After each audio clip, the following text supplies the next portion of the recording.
រឿងព្រះរាជកុមារ4អង្គត្រូវជ្រើសយកមកអង្គសោយរាជ្យមាននិទានមួយថាមានព្រះរាជកុមារ4អង្គចេញទៅរៀនសិល្បសាស្ត្រឯក្រុងតាកសីឡាមហានគរលុះរៀនសិលចប់សពគ្រប់ហើយត្រឡប់វិលវឹងមកឈប់សម្រាកនៅឧទ្យានមួយកាលនោះមានព្រះមហាក្សត្រនគរដតីមួយសោយព្រះទីវង្គតហើយឥតអ្នកណានឹងធ្វើជាស្ដេចសោយរាជ្យស្នងព្រះមហាក្សត្រនោះទើបព្រាហ្មណ៍អ្នកប្រាជ្ញបុរោហិតមុខមន្ត្រីសេនាបតី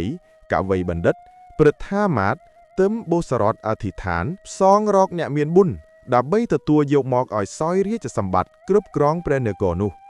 កាលផ្សងទៅបូសរតនោះពុំទេរំលងឧទ្យាននោះឡើយពួកបរោហិតចូលទៅមើលយល់រាជបុត្រទាំង4ព្រះអង្គគង់នៅទីនោះក៏យកទឹកស្រង់ទាំង4ព្រះអង្គស្រេចហើយអញ្ជើញចេញមកទើបអស់ព្រាហ្មណ៍ញាក់ប្រាជ្ញរាជបរោហិតមុខមន្ត្រីសេនាបតីកវីបណ្ឌិតព្រឹទ្ធាមាត្យទាំងនោះពិចារណាគ្នាថារាជកុមារទាំង4ព្រះអង្គនេះយើងនឹងយកព្រះអង្គណាជាម្ចាស់យើងទើបព្រាហ្មណ៍អ្នកប្រាជ្ញរាជបរោហិតមុខមន្ត្រីសេនាបតីកវីបណ្ឌិតព្រឹទ្ធាមាត្យទាំងនោះគិតធ្វើជាប្រស្នាពិសោធន៍រាជកុមារទាំង4ថាអង្គឯណាមានបុណ្យប្រកបដោយលក្ខណៈត្រូវបានជាស្ដេចគិតដូច្នេះហើយក៏ព្រាហ្មណ៍អ្នកប្រាជ្ញទាំងនោះក្រាបបង្គំទូលថាបពិតព្រះរាជកុមារទាំង4ព្រះអង្គយើងខ្ញុំនឹងនិទានរឿងមួយថ្វាយព្រះអង្គសូមព្រះអង្គទ្រង់ព្រះសណ្ដាប់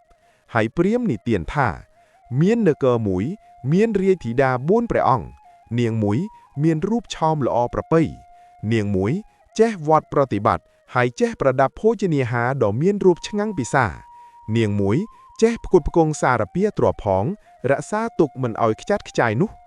នាងមួយចេះប្រដៅខ្ញុំកំដរផងចេះចាយទ្រព្យផ្គត់ផ្គង់សមណៈព្រាហ្មណ៍ផន្នាចារ្យនឹងឲ្យទានស្មោមយាចកផងនោះបើនាងទាំង4សិតតែប្រកបដោយលក្ខណៈទីតីដូច្នេះ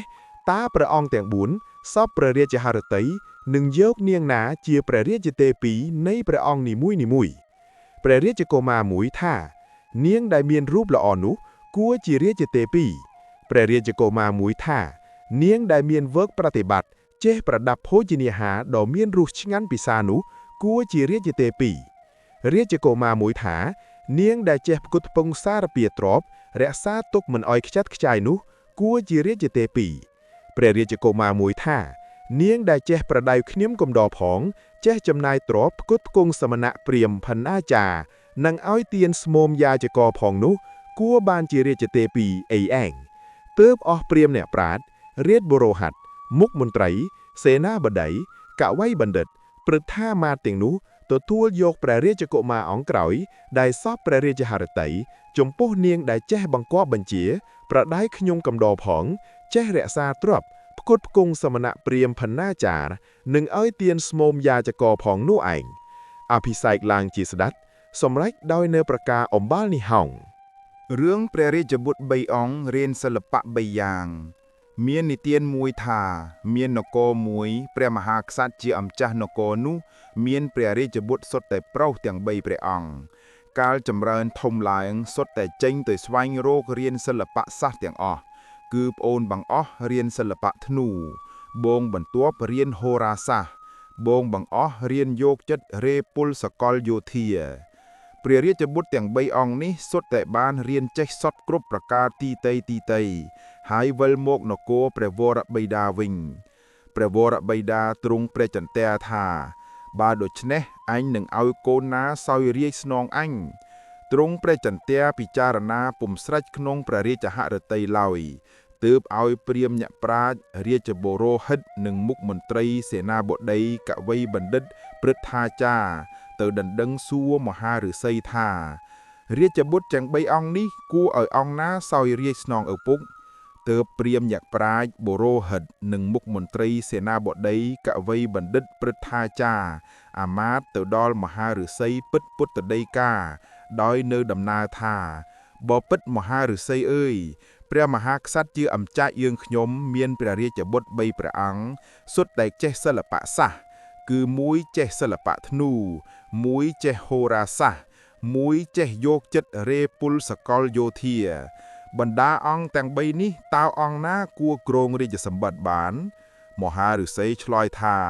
អ្នកចេះយកចិត្តរេពុលសកលយោធាគួរបានជាស្ដេចអ្នកចេះសិល្បៈធ្នូគួរទុកជាសេនាបតីអ្នកចេះហូរគួរទុកជាឧបរាជដើម្បីតម្រែតតម្រង់សេចក្តីគប់ខុសស្នងអង្គស្ដេចសម្រេចការខុសត្រូវដោយនៅប្រការអំបាលនេះឯងហោងមាននិទានមួយថាមានបុរសមួយបាំងតាំងយូដើរទៅតាមផ្លូវមានបុរសមួយទៀតដើរមកជួបនិយាយទៅកាន់ម្ចាស់តាំងយូថាអ្នកអើយថ្ងៃក្តៅណាស់អ្នកឲ្យឈឿងដើរដោយសារមិនលុបតាំងយូផងបានឬទេចៅម្ចាស់តាំងយូឆ្លើយថាចូលអ្នកមកដើរផងគ្នាចុះទើបចៅនោះដើរចូលមកក្រោមបន្លប់តាំងយូហើយថាអ្នកអើយឲ្យតាំងយូមកខ្ញុំកាន់ឲ្យអ្នកចៅម្ចាស់តាំងយូក៏ឲ្យតាំងយូទៅចៅនោះកាន់ហើយដើរទៅផងគ្នាលុះដល់ផ្លូវបែកដើរបែកចេញទីតីពីគ្នាឯម្ចាស់តាំងយូមុននឹងដើរទីតីពីគ្នានិយាយថាចូលឲ្យតាំងយូមកអញវិញចៅនោះថាអញនឹងឲ្យតាំងយូអញទៅចៅបដិចបានបើតាំងយូជារបស់អញកាន់ពីផ្ទះអញមកចៅម្ចាស់តាំងយូនោះខឹងហើយដណ្ដើមតាំងយូអំពីចៅនោះអស់ចិត្តពុំបានឡើយទើបចៅទាំងពីរញាក់នាំគ្នាទៅដល់ចៅក្រមហើយក៏ប្តឹងដោយដំណើរទីតីចៅមួយឆ្លើយថាតាំងយូខ្ញុំកាន់អំពីផ្ទះខ្ញុំមកចៅនោះមកដណ្ដើមតាំងយូនេះពីខ្ញុំឯម្ចាស់តាំងយូឆ្លើយថារបស់ខ្ញុំកាន់ដើរមកពីផ្ទះចៅនេះដើរមកជួបនឹងខ្ញុំបានសុំដើរដោយសារមិនលុបតាំងយូខ្ញុំហើយយកតាំងយូពីខ្ញុំទៅកាន់លុះដល់ផ្លូវបែកមុននឹងបែកទៅតាមផ្លូវទីតីពីគ្នាខ្ញុំយកតាំងយូខ្ញុំវិញចៅនេះពុំឲ្យខ្ញុំឡើយទើបខ្ញុំទាំងពីរនាំគ្នាមកប្តឹងព្រះមហាក្សត្រសុំលោកពិចារណាក្តីនេះឲ្យយើងខ្ញុំហៅចៅក្រមកាត់ក្តីនេះពុំបានទើបនាំចៅទាំងពីរនេះឡើងក្រាបបង្គំទូលព្រះមហាក្សត្រដោយនៅដំណើរនោះសពគ្រប់ព្រះមហាក្សត្រទ្រង់ព្រះចន្ទាពិចារណាឆ្វេងយល់ដោយនៅប្រាជ្ញាទើបវិសេសក៏ទ្រង់ឲ្យពុះតាំងយូនោះចែកគ្នាមួយចំហៀងម្នាក់ហើយទើបព្រះអង្គឲ្យទៅផ្ទះទីតីរួចទ្រង់ឲ្យអាមាត្យទៅតាមស្ដាប់ពាក្យសម្ដីចៅទាំងពីរនោះដល់ផ្ទះរៀងខ្លួនឯបុរសម្ចាស់តាំងយូកាលបើទៅដល់ផ្ទះប្រពន្ធស្រែកសួរថាតាំងយូបាត់ទៅណាមួយចំហៀងប្តីឆ្លើយថាមេអើយអញដើរទៅលេងបានតាំងយូមួយចំហៀងមើងើយអាមាត្យបានឮពាក្យបុរសនោះនិយាយហើយបានកត់ត្រាពាក្យនោះនាំថ្វាយព្រះមហាក្សត្រព្រះមហាក្សត្រទ្រង់ឲ្យហាយចៅទាំងពីរនោះមកដល់ហើយទើបទ្រង់ឲ្យសូត្រតម្រាពាក្យនោះឲ្យចៅទាំងពីរស្ដាប់ចៅដែលដណ្ដើមតាំងយូនោះយល់ថាខ្លួនខុសពេតហើយក៏ឥតចម្លើយអ្វីនឹងឆ្លើយឡាយអោនមុខអៀនអន់ស្ងាត់បាត់មាត់នៅទីនោះទើបព្រះមហាក្សត្រទ្រង់ព្រះរាជបញ្ជាឲ្យបុរសនោះសងតាំងយូគេព្រះមហាក្សត្រទ្រង់ព្រះរាជបញ្ជាដូច្នេះចៅទាំងពីរនោះចូលចិត្តហើយក៏ក្រាបបង្គំលាទៅលំនៅទីតីហោងមាននិទានមួយថា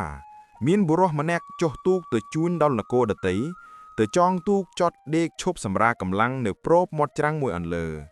ច្រាំងនោះបាក់ក្រលុំទៅលើទូកលិចលងបងទ្ររបស់ឈ្មួញនោះទេពឈ្មួញនោះទៅប្តឹងចៅក្រមឲ្យជំនុំពិចារណាកាលឈ្មួញប្តឹងដោយដំណើរនោះហើយចៅក្រមជំនុំជម្រះពុំបានឈ្មួញនោះអង្វរចៅក្រមឲ្យនាំខ្លួនទៅគាល់ព្រះមហាក្សត្រហើយក្រាបបង្គំទូលថាខ្ញុំព្រះបាទអម្ចាស់មកជួញក្នុងព្រះនគរព្រះអង្គបានចងទូកចតនៅមាត់ច្រាំងរលំលើលិចលងទូករបស់ខ្ញុំព្រះបាទអម្ចាស់មកក្រាបបង្គំទូលសូមព្រះបាទជាម្ចាស់ទ្រង់ព្រះមេត្តាពិចារណាព្រះមហាក្សត្រទ្រង់មានព្រះបន្ទូលថាព្រះស្ដែងមកជួញក្នុងខេត្តនគរនេះជាផែនដីយឿនពិតប្រាកដចូលព្រះស្ដែងត្រារាប់ទ្រព្យទាំងអស់របស់ព្រះស្ដែងបែងជាភាគ2យឿននឹងសងព្រះស្ដែងភាគ1ហើយទ្រង់មានព្រះបន្ទូលថាបានជាឲ្យសងភាគ1នោះដោយហេតុព្រះស្ដែងពុំពិនិត្យពិចារណាឲ្យដឹងថាទីគួរចតទូកឬមិនគួរដូច្នេះព្រះស្ដែងត្រូវបង់ភាគ1ហោងឈ្មួញរើសបានកណប់មាសមាននិទានមួយថាមានឈ្មួញរទេះ5រួយទៅជួញក្នុងនគរមួយដាក់រទេះកណ្ដាលព្រៃនៅតំបន់ជាទីអត់ទឹកហើយឈ្មួញទាំងនោះបណ្ដើរគ្នាទៅរកទឹកទៅដល់ស្ទឹងមួយជួបនឹងកំណប់មាសក្នុងស្ទឹងនោះគ្រានោះមានថ្មព្រៃម្នាក់ដើរមកឃើញមាសនោះដែរទើបអស់ឈ្មួញនាំមាសឡើងទៅថ្វាយព្រះមហាក្សត្រ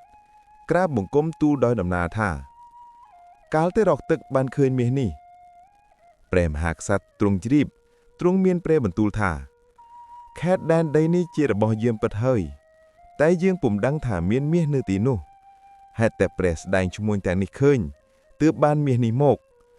បើដូច្នេះ ចូលព្រះស្ដែងបែងមាសនោះជាភាគពីរឲ្យមកយើងភាគមួយអស់ព្រះស្ដែងឈ្មួញយកភាគមួយទៅចែកគ្នាហោង